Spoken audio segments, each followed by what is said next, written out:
दोस्तों, हिंदू, मुस्लिम, सिख, ईसाई हर धर्म को मानने वाले लोग कहीं ना कहीं ये जानते व मानते हैं कि उनके इष्ट फिर से इस दुनिया में दोबारा अवतार लेंगे और दुनिया में बढ़ रहे पाप और अधर्म का विनाश करेंगे।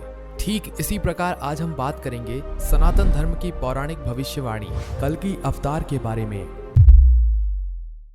दोस्तों, सनातन धर्म के प्राचीन ग्रंथ जैसे गरुड़ पुराण, विष्णु पुराण, अग्नि पुराण व कल्कि पुराण में फिलहाल में चल रहे कलयुग का वर्णन देखने को मिलता है। और तो और आपको बता दें कि यदि आज का मनुष्य इन पुराणों में वर्णित कलयुग के वर्णन को पढ़ेगा तो वह भयभीत हो जाएगा। इसका कारण यह है कि सनातन धर्म पुराणों के आज के समय यानी कलयुग में हो रहे सभी धार्मिक और अधार्मिक कार्यों का बहुत पहले से ही सटीक वर्णन किया गया है। और आप सभी मेरी इस बात से भी सहमत होंगे कि जब भी कोई गलत या अधार्मिक काम हमने अपने जीवन में देखा या सुना है तो उसके साथ साथ हमने हमेशा अपने बुजुर्गों को दुखी मन से ये कहते हुए भी सुना है कि बस क्या ही कहें, ये कलयुग है और इसमें ऐसा ही होगा। जी हाँ दोस्तों, कलयुग का वर्णन भगवान श्री कृष्ण ने हजारों वर्षों पहले किया था। उसका एक एक शब्द आज सच साबित हो रहा है। यह हमारा सौभाग्य ही है कि हमने इस धरती पर जन्म लिया, यहाँ की संस्कृति में पले बढ़े। भारत ऋषि मुनियों, संत महात्माओं, श्रेष्ठ गुरुजनों, दिव्य पुरुषों का देश है। इस दिव्य श्रेष्ठ गुरु ने कई धार्मिक ग्रंथ, कई शास्त्र, बहुत सारे उपनिषद और 18 पुराणों की रचना की। दोस्तों, उन्हीं 18 पुराणों में से एक पुराण है कल्कि पुराण। हम सभी लोग कल्कि भगवान, कलि पुरुष, कलयुग में धरती का अंत, यहाँ बढ़ते अधर्म, अत्याचार, मोक्ष और भी बहुत सी तरह की भविष्यवाणियों के बारे में सुनते आ रहे हैं। तो आज हम इस वीडियो में इन सभी बातों जैसे कि कल्कि भगवान कौन है और उनका अवतार कहाँ और कब होगा तथा वो कलयुग में हो रहे पाप, अन्याय और अधर्म का विनाश कैसे करेंगे, इसके बारे में जानेंगे। नमस्कार दोस्तों, स्वागत है आपका हमारे YouTube चैनल टिटबिट इंडिया में। दोस्तों, मैं आपसे रिक्वेस्ट करूंगा, अगर अभी तक आपने हमारे चैनल को सब्सक्राइब नहीं किया है तो चैनल को सब्सक्राइब कर लीजिए ताकि आने वाली नई नई वीडियोस की नोटिफिकेशंस आपको मिलती रहें। दोस्तों, भगवान श्री कृष्ण के वैकुंठ लोक जाने के बाद कलयुग की शुरुआत हुई। जब द्वापर युग समाप्त हो गया तो ब्रह्मा जी ने अपनी पीठ पृथ्वी की तरफ कर ली। ब्रह्मा जी की पीठ से ही अधर्म की उत्पत्ति हुई। इसी अधर्म के सहयोग से काम, क्रोध, लोभ, मद, अहंकार आदि की भी उत्पत्ति हुई। इन्हीं सब से मिलकर कलयुग की रचना हुई। दोस्तों, ये बात पुराणों में भी वर्णित है और आज के समय में हम खुद भी ये सब अपनी आंखों से देख रहे हैं कि कलयुग के प्रभाव से ब्राह्मणों को वेदों का ज्ञान नहीं प्राप्त होगा। स्त्रियां पर पुरुष का अनुसरण करेंगी, वहीं इंसान सभी धार्मिक कार्य व अनुष्ठान बंद कर देंगे। मनुष्य 16 वर्ष की आयु में ही बूढ़े हो जाएंगे। लोग बेवजह ही आपस में कलह करेंगे। लोग ब्याज से अपनी आजीविका चलाएंगे व निर्धनों का शोषण करेंगे। यही नहीं बल्कि कलयुग के प्रभाव से ही शिष्य अपने गुरु की निंदा करेंगे। न्यायाधीश दंड देने में असमर्थ और कमजोर हो जाएंगे। जो अधिक बोलेंगे वही पंडित और ज्ञानी कहलाएंगे। स्वयं राजा ही प्रजा का शोषण करेगा, जिसके कारण सारी प्रजा कर्ज में डूब जाएगी। तब सारी प्रजा जंगल में रहने के लिए विवश हो जाएगी, जिससे पृथ्वी पर उपस्थित सभी देवता पीड़ित होंगे। वह पृथ्वी की रक्षा और धर्म की पुनर्स्थापना के लिए ब्रह्मा जी की स्तुति करेंगे। तब ब्रह्मा जी सभी देवताओं के साथ भगवान विष्णु की स्तुति करेंगे। कलयुग में पुनः धर्म की स्थापना करने के लिए प्रार्थना करेंगे। तो आइए दोस्तों, अब बात करते हैं भगवान विष्णु के 10वें अवतार भगवान काल्कि का अवतार कहां और कब होगा। दोस्तों, सभी देवताओं की स्तुति सुन भगवान विष्णु ने कहा कि मैं शीघ्र ही कलयुग में संभल नामक ग्राम में विष्णु यस ब्राह्मण के यहाँ उनकी पत्नी सुमति के गर्भ से जन्म लूंगा तथा संभल गांव में मेरा जन्म शुक्ल द्वादशी के दिन जब गुरु, सूर्य और चंद्रमा एक साथ पुष्य नक्षत्र में प्रवेश करेंगे, तब उसी समय मैं भगवान काल्कि के रूप में इस धरती पर अवतरित होऊंगा। दोस्तों, आपको बता दें कि संभल वर्तमान में उत्तर प्रदेश के मुरादाबाद के पास स्थित एक गांव है। उनके नाम की आरती, चालीसा, पुराण आदि मिलते हैं। उत्तर प्रदेश में सक्रिय काल्कि वाटिका नामक संगठन का दावा है कि काल्कि अवतार के प्रकट होने का समय नजदीक आ गया है। इन लोगों का मानना है कि देवी जगत में काल्कि अवतार हो गया है। स्वप्न, जागृत और वाणी अनुभवों द्वारा वे भक्तों को संदेश दे रहे हैं। उनकी महाशक्तियां भक्तों की रक्षा के लिए इस जगत में चारों ओर फैल चुकी हैं।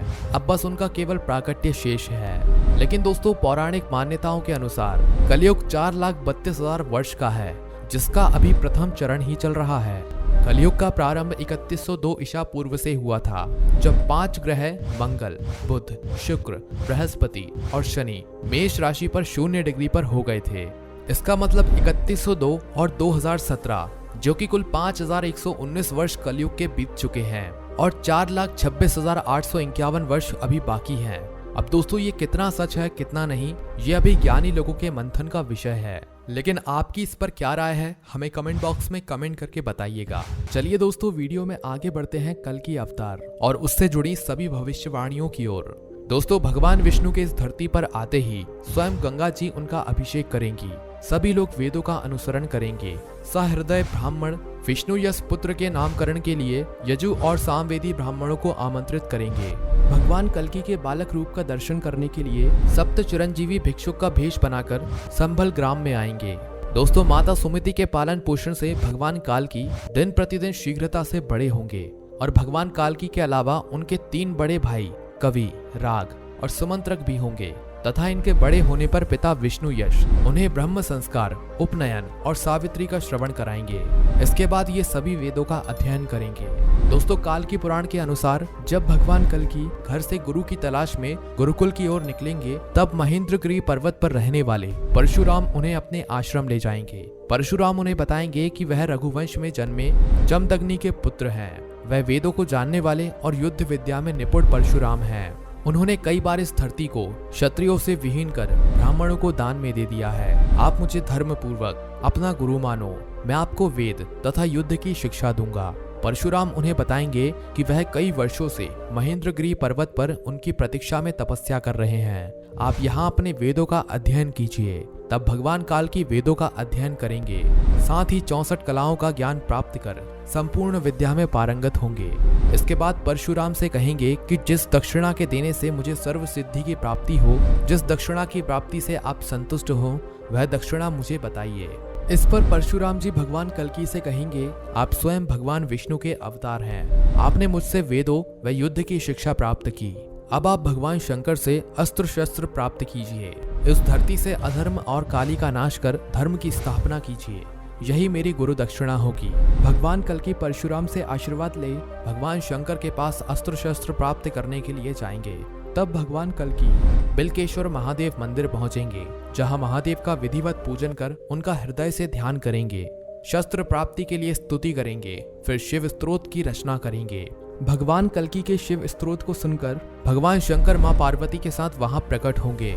महादेव प्रसन्न होकर भगवान कल्कि से वरदान मांगने को कहेंगे। भगवान शंकर भगवान काल्की को शीघ्रगामी अनेक रूपधारी गरुण अश्व एवं सर्वज्ञ शुक्र प्रदान करेंगे। इसके साथ ही रत्न स्वरूप महाकाल कराल, अत्यंत चमकती हुई और पृथ्वी का भार सहन करने वाली तलवार काल्की को प्रदान करेंगे। दोस्तों इसके बाद भगवान कल्कि धर्म के साथ कलयुग के राक्षस कली के निवास स्थान पर पहुंचेंगे और वहां पर कलयुग अपने पूर्ण प्रभाव में दिखाई देगा। जब भगवान काल्कि के आगमन की सूचना कली को मिलेगी, तब वह अपने वाहन उल्लू पर सवार होकर बाहर आएगा। उसके बाहर आते ही भगवान काल्कि उसके साथ युद्ध करेंगे। कली की सेना में कोप और विकोप नाम के 2 राक्षस होंगे, जिन्हें ब्रह्मा जी से वरदान प्राप्त हुआ होगा। दोनों भाई एक जैसी शक्ल के होंगे। इन दोनों के साथ भगवान कल्कि का घोर युद्ध होगा। दूसरी ओर धर्म ने कली के साथ युद्ध शुरू करने पर धर्म का साथ देने के लिए सतयुग भी आ जाएगा। तब कली रोता हुआ अदृश्य रूप में अन्य युग में प्रवेश करेगा। इस प्रकार कली यह युग छोड़कर भाग जाएगा। जब भगवान कल्कि राक्षस कली कोप विकोप पर विजय प्राप्त कर लेंगे, तब वे वहां से अपने अश्व पर सवार होकर अपनी सेना सहित मलाड़ नगर में पहुंचेंगे और इस प्रकार कल्कि भगवान कलयुग का अंत और सतयुग की स्थापना करेंगे। तो दोस्तों आज की इस वीडियो में बस इतना ही। और आपको वीडियो कैसी लगी और आपकी इस पर क्या राय है, हमें कमेंट बॉक्स में कमेंट करके जरूर बताएं। धन्यवाद।